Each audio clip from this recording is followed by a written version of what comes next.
शिराळा मतदारसंघातील कामे राष्ट्रवादीच्या माध्यमातून मार्गी लावणार शिवाजीराव नाईक. महाराष्ट्र राज्यातील सर्वसामान्य जनतेचे अजितदादा पवार यांच्या निधनाने न भरून येणारे प्रचंड मोठे नुकसान झाले आहे.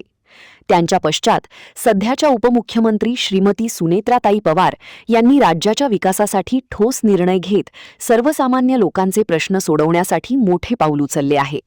यापुढील काळात शिराळा मतदारसंघातील अपूर्ण विकास कामे राष्ट्रवादी काँग्रेस पार्टीच्या माध्यमातून पाठपुरावा करून ताकदीने मार्गी लावणार असल्याचे प्रतिपादन राष्ट्रवादी काँग्रेस पक्षाचे प्रदेश उपाध्यक्ष शिवाजीराव नाईक यांनी केले. नेर्ले ता वाळवा येथे शिराळा विधानसभा मतदारसंघातील वाळवा तालुक्यातील 48 गावातील राष्ट्रवादी काँग्रेस पार्टीच्या प्रमुख कार्यकर्त्यांचा संवाद मेळावा आयोजित केला होता.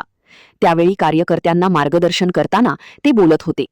तर सांगली जिल्हा मध्यवर्ती बँकेची माजी उपाध्यक्ष रणधीर नाईक, यशवंत ग्लुकोज कारखान्याचे उपाध्यक्ष शहाजी पाटील, इस्लामपूर मार्केट कमिटीचे संचालक CH पाटील, वाळवा तालुका राष्ट्रवादी काँग्रेस पार्टीचे अध्यक्ष केदार पाटील यांची प्रमुख उपस्थिती होती.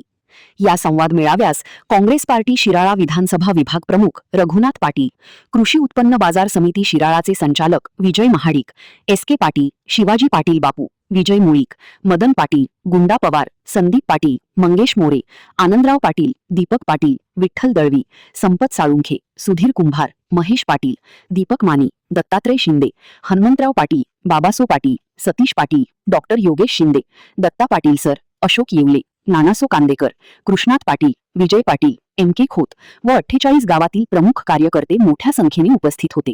महान कार्य न्यूजसाठी हारून नालबंद, ईश्वरपूर.